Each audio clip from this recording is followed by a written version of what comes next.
Tunghayan nga natin ang patikim ni Kaiju number 8 ng kanyang bagong lakas nang madali niyang patalsikin ng Daikaiju of the Meriki era sa isang building. Mukhang ito na talagang sagot laban sa pambihirang ancient monster na ito. Magiging worth it kaya ang pagsakripisyo ni Kafka ng kanyang humanity upang makuha ang overwhelming power niya ngayon? Tara na't alamin natin. Ipagpapatuloy natin ang kwento sa chapter 122. Matapos mapalipad yung Daikaiju sa building, pumorma itong si Kafka habang inihintay yung makatayo ulit. Nang makita niya na halos wala pa ring nagawa ang kanyang atake, napakomento siya na syempre ay unscathed pa rin ito pagkatapos niyang suntokin yun. Sinabi niya din sa isip niya dito na malayo ang inilakas ng Meriki Kaiju kumpara sa lakas nito 400 years ago matapos ito makuha ang power at intellect ni Nine. Nagsimula siyang mag-stretching dito ng balikat at idinagdag na unless matalo niya yung halimaw na ito ngayon, kakalat ang kataklisim na ito sa buong mundo. Matapos mag-stretching, pumormang muli si Kafka at sinabi na simulan na nila ito. Nagpalabas siya dito ng pambihirang aura at sa isang iglap, tila nag-teleport siya sa harapan ng Daikaiju sa sobrang bilis niya. Pero sa kasamaang palad, nagawa pa rin ng halimaw na yon na masalag ang kanyang rushing right straight. Gayunpaman, dahil sa bago niyang lakas, nagawa niyang mabasag ang depensa ng Daikaiju at bilang follow-up ay binigyan niya yun ng solidong left hook sa katawan na nagpatalsik doon paangat sa wreckage ng tower. Hindi dito natapos ang atake ni Kafka at habang nasa ere pa yung halimaw, tumalon siya ng mataas ng may pambihirang bilis na nagpagulat kay Hoshina. Pagdating niya sa Daikaiju, pinadalan niya ito ng left straight na nagawa naman ng masalag. Sa sobrang lakas ng impact ng kanyang suntok ay nagsani iyon ng malaking shockwave papalibot sa area nila. Habang nasa area ang dalawang makapangyarihang kaiju na ito, doon sila nagsabayan na nagsanhi ng sandamakmak na energy blast na nagpayanig sa buong paligid at nagpabigla sa mga kasama nila. Dahil sa patuloy na balikan ng kanilang atake, hindi napansin ni Kafka yung buntot ng Daikaiju kaya nagawa siya ng mapuluputan. Sumunod nun, mabilis na umikot yung halimaw at matapos magkaroon ng momentum, binitawan siya nito upang mabalibag sa kalapit na gusali. Sumalampak ang kanyang katawan sa pader ng building na ito at pagpasok niya doon, mabilis siyang sinundan ng Daikaiju upang mag-follow up ng atake. Napilitan siyang mag-on the defensive at pagsuntok nun sa kanya ay napatago siya nito sa kabilang side ng building. Pagbaba naman niya sa kalye, agad na nagdash si Kafka papalayo upang ma-anticipate ang atake ng kalaban pero nang titigan nila ni Keiji yung Daikaiju, nagulat silang dalawa sa kanilang nakita. Lumalabas dahil iyon sa naghahanda na pala yung halimaw na ito na magpadala ng energy beam galing sa kanyang bibig at agad namang napansin ni Keiji na iyon yung main burst ni Kaiju number 2 na nagpabahala sa kanya. Wala nang nagawa si Kafka dito kundi abangan ng paparating na atake na iyon at nang magsimula yung lumapit sa kanya, napatanong siya kung bakit nung gustong tamaan yung lapag. Sa hindi inaasahan ng lahat ng kanyang kasama dun, bigla niya lang sinipa yung napakalakas na energy attack na yon papunta sa langit habang naiilit ang tinatanong kung sinusubukan ba ng Daikaiju na ito na gawing vacant lot yung Tachikawa.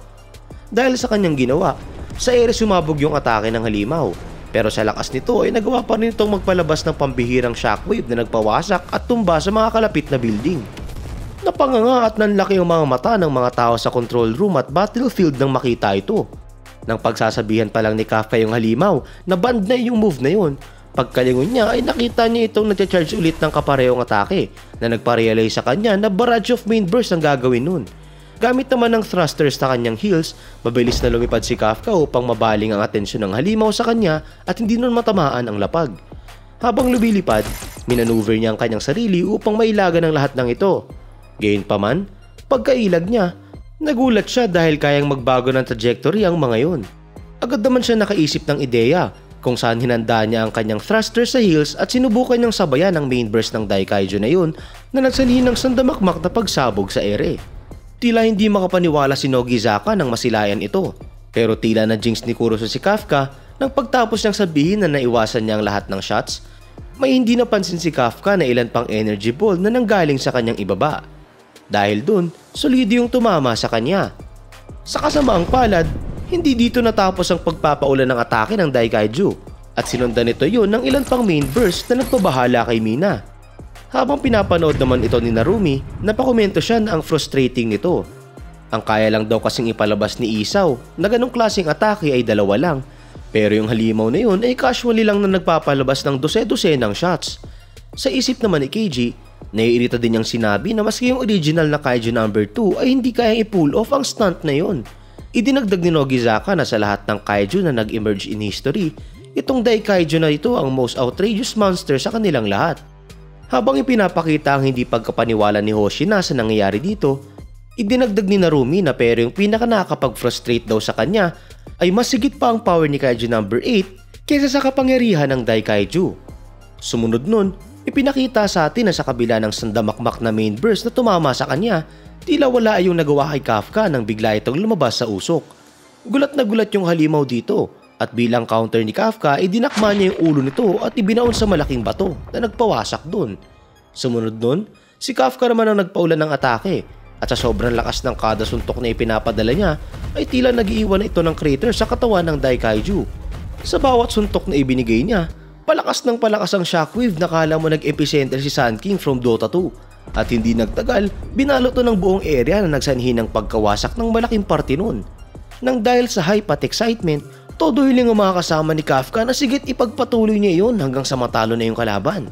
Gayunpaman, biglang tumigil si Kafka sa pagpapaulan ng suntok na lubos na nagpataka sa kanilang lahat. Hiniling naman ni Kafka sa kanila na i-extend nila ang restricted radius of 5 kilometers dahil he's coming out, ika niya. Nagsimula namang magsilabasa ng mga matang unang nasa gitna lang ng katawan ng halimaw at tila ba sasabog na ito sa pag-bulge nito ng todo. At ayun na nga, meron pang bagong form yung Daikaiju na ito? Grabe namang halimaw to. Talagang mala final boss sa isang RPG game. Patuloy yung pagtaas ng excitement ng kwento na ito, kaya abangan nyo na ang susunod na kabanata.